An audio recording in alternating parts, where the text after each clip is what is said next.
So I think the nature of APIs is going to change dramatically in the next decade, and just kind of starting out in the next. And then let's just look at the next 5 years, and then the subsequent five. I think the next 5 years we're going to see GraphQL dominate over REST, right? So why is that, right? It's partly a labor market issue. REST requires you to have a lot of interaction between the front end and the back end developers.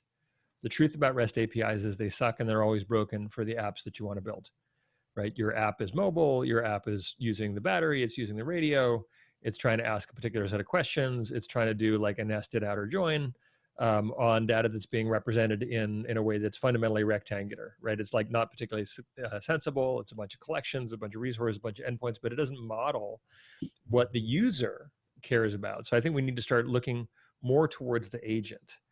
So GraphQL is really neat because it solves for a lot of the problems that I pointed out in a talk I did at GlueCon in 2012, if you can imagine.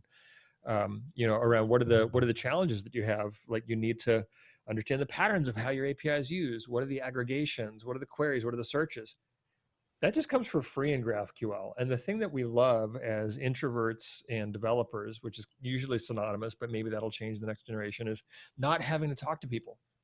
So if I'm on the front end and I don't have to talk to the back end folks about changing the API, and GraphQL would just negotiate the mismatch between what they built and what I want, that's amazing. It also just technically gets you velocity because there's less back and forth. So I think that's the next 5 years is GraphQL is going to change the landscape.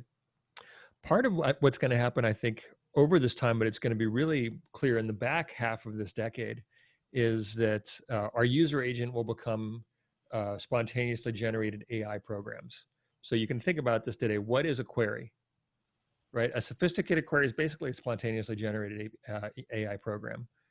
So I was hanging out with the Dell technology leadership team recently, and they were looking at the future. Right? It's kind of our job as a advisory council to sit there with them. And they said our strategic planning assumption is a decade from now, we'll see 1,000 times as much data transfer requests, and 95% or more of those will be driven by AIs. I thought, wow, that's a pretty good perspective.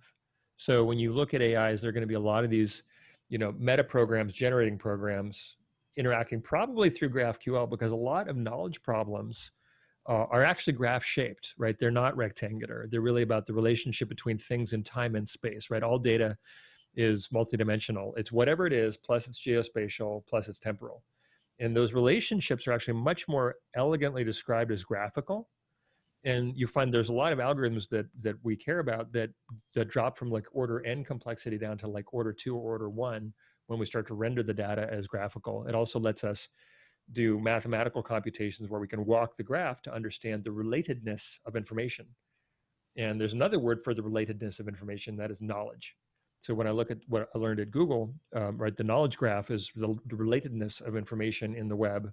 When you look at LinkedIn, it's the relatedness of information about professionals. Netflix, same thing for movies. FedEx, same thing for logistics. JP Morgan Chase, same thing for financial transactions.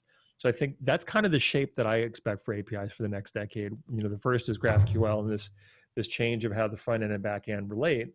But then building on that shift, right, you'll see like a dominance of AI generated requests. Doesn't mean we won't need developers. We'll still need developers, but I think there'll be some big technical disjunctions coming up.